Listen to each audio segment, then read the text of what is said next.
Vendredi 1er février 2019, à Bordeaux, les 297 élèves magistrats de la promotion 2019 se pressent à l'École nationale de la magistrature pour vêtir leur robe avant de prêter serment à la Cour d'appel de Bordeaux.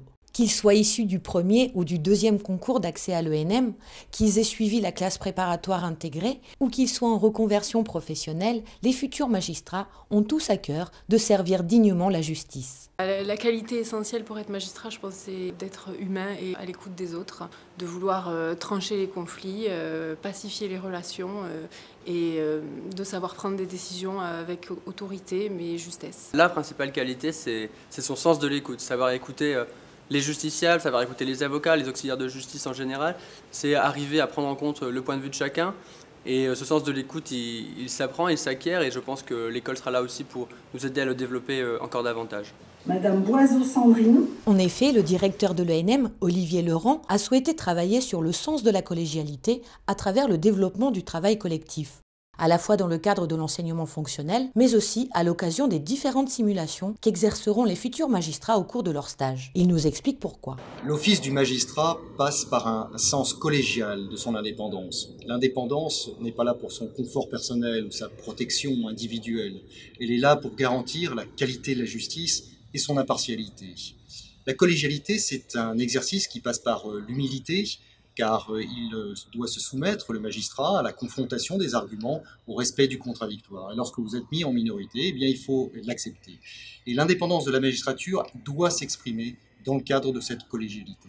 C'est dans la joie et la bonne humeur que la procession d'élèves magistrats s'est dirigée vers la cour d'appel pour prêter serment en présence de la garde des Sceaux, Nicole Belloubet. Composée de 74% de femmes et de 26% d'hommes, avec une moyenne d'âge de 28 ans, la nouvelle promotion a un niveau d'études très élevé, puisque 97% des auditeurs ont Bac+5. La ministre de la Justice a souligné que la première vertu du juge dans un état de droit, c'est l'impartialité exemplaire. Impartialité qui implique l'indépendance du magistrat. Mais être indépendant ne signifie pas que le magistrat, pour autant, doivent s'isoler et se replier sur lui-même. La justice doit, bien au contraire, être fermement ancrée et dans l'État et dans la société. Cette indépendance doit aussi s'exercer bien souvent à l'égard de soi-même, de ses propres penchants, de ses propres attirances, de son expérience et de ses convictions personnelles. Et cette indépendance-là, il est souvent difficile de l'acquérir, toujours nécessaire de la cultiver, car elle implique une vigilance de tous les instants. Madame Alibert Florence. Je le jure. Monsieur André Louis. Je le jure. Madame André Lucie. Je le jure. Madame Antonetti Aurore. Je le jure. Monsieur Appel Alexandre. En fin de cérémonie, les auditeurs de justice ont eu l'honneur de rencontrer Édouard Philippe, venu les féliciter. Le Premier ministre a également souligné l'importance de l'indépendance du magistrat qui, au-delà du statut ou des moyens, est surtout une exigence intellectuelle. Enfin, au-delà des moyens matériels, il y a une troisième forme d'indépendance.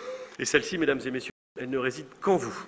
C'est à la fois la plus importante et la plus délicate. La Constitution prévoit des choses. Les lois organiques et ordinaires prévoit toute une série de mécanismes destinés à préserver votre indépendance. Mais la véritable indépendance, elle est dans vos têtes et dans vos tripes. C'est celle qu'il va vous appartenir de conquérir et d'asseoir. C'est votre indépendance personnelle, c'est la capacité à aborder des sujets avec une impartialité qui ne peut jamais être garantie par les textes.